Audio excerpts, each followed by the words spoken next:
বন্ধুরা কেমন আছেন? আশা করি সুস্থ আছেন, ভালো আছেন। ভগবান শ্রী গণেশের অশেষ কৃপা পেতে অবশ্যই কমেন্ট বক্সে লিখুন জয় শ্রী গণেশ বা গণপতি বাপ্পা মোরিয়া। এই পর্বের বিষয় হলো 2024 সালে 1431 বঙ্গাব্দে গণেশ চতুর্থী কবে, গণেশ পুজোর সময় পূর্ণাঙ্গ সময়সূচি, গণেশ পুজো করার সময় কি কি ভুল করা একেবারে উচিত নয়, ইত্যাদি ইত্যাদি। নিয়ম না জেনে গণেশ পুজো করলে ফল লাভ করা যায় না, তাই নিয়ম জেনে গণেশ পুজো করুন। এই ভিডিওটির মাধ্যমে জানবো কি কি নিয়ম পালন করব, কি কি নিয়ম পালন করব না। আমার চ্যানেলটিতে যারা নতুন আছেন তারা সাবস্ক্রাইব, লাইক, কমেন্ট ও শেয়ার করে দেবেন। আর যারা সাবস্ক্রাইব করেছেন তাদের অসংখ্য অসংখ্য ধন্যবাদ। ভাদ্র মাসে শুক্লপক্ষের চতুর্থী তিথি বিশেষ মাহাত্ম্য আছে। এই চতুর্থীকে গণেশ চতুর্থী বলা হয়ে থাকে। মনে করা হয় এই দিনটি ভগবান গণেশ জন্মগ্রহণ করেছিলেন। অনেকেই গণেশ পুজো করে থাকে বাধা বিঘ্ন দূর হবে বলে, আর পরিবারের সুখ শান্তি বজায় থাকে। তাই গণেশ যত তাড়াতাড়ি সন্তুষ্ট হন তত তাড়াতাড়ি রেগেও যান।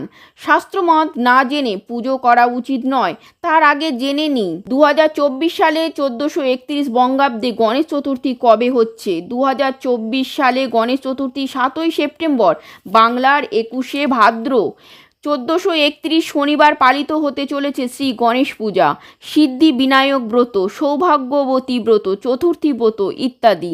গণেশ চতুর্থী তিথি শুরু হবে 6ই সেপ্টেম্বর 2024, বাংলার 20 ভাদ্র 1431 শুক্রবার দুপুর 12টা 18 পর থেকে শুরু হবে গণেশ চতুর্থী তিথি। সমাপ্ত হবে 7ই সেপ্টেম্বর 2024, বাংলার 21শে ভাদ্র শনিবার দুপুর 2:14। গণেশ চতুর্থীর দিন ভগবান গণেশকে পুজো করার বিশেষ সময় থাকতে চলেছে 7ই সেপ্টেম্বর 2024 শনিবারের সকাল 8:36 পর থেকে দুপুর 2:14 মধ্যে। সব থেকে বিশেষ সময় হবে সকাল 9:29 পর থেকে দুপুর 12:42 মধ্যে। ভগবান গণেশকে ভুলেও নিবেদন করবেন না তুলসী পাতা। তুলসী পাতা ভগবান বিষ্ণুর অত্যন্ত প্রিয়, কিন্তু গণেশকে কখনোই তুলসী পাতা দিতে নেই। এর একটি কাহিনী আছে। গণেশের সঙ্গে তুলসীর বিবাহের প্রস্তাব পেশ করেন, কিন্তু গণেশ সেই প্রস্তাব রাজি হননি। এরপর তুলসী রুষ্ট হয়ে ভগবান গণেশকে দুটি বিয়ে করার অভিশাপ দিয়ে বসেন। এতে ক্ষিপ্ত হয়ে গণেশও তাকে রাক্ষসের সঙ্গে বিবাহ করার পাল্টা অভিশাপ দেন, কিন্তু পরে নিজের ভুল বুঝতে পেরে গণেশ তাকে আশীর্বাদ দেন যে পরবর্তীকালে তুলসী ভগবানের বিষ্ণুর প্রিয় হয়ে উঠবে। এই কারণেই গণেশ পুজোয় তুলসী পাতা ব্যবহার করতে নেই।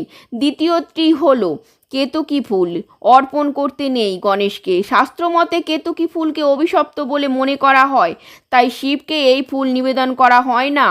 গণেশ হলো শিবের পুত্র, তাই গণেশকে কেতকী ফুল অর্পণ করতে নেই। 3 নম্বর হলো ভাঙা বা শুকনো চাল। গণেশকে কখনোই ভাঙা চাল নিবেদন করবেন না।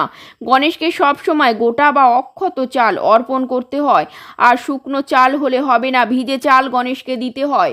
সাদা বস্তু কখনোই নিবেদন করবেন না। শাস্ত্রমতে গণেশকে সাদা বস্তু নিবেদন করতে নেই। সাদা ফুল বা কোনো পোশাক, সাদা চন্দন ইত্যাদি ব্যবহার করা উচিত নয়।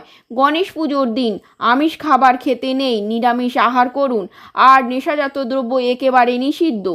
আমার ভিডিওটি ভালো লাগলে সাবস্ক্রাইব করে দেবেন, আর লাইক, কমেন্ট আর একটা শেয়ার করে দেবেন। আমার ভিডিওটি দেখার জন্য অনেক অনেক ধন্যবাদ।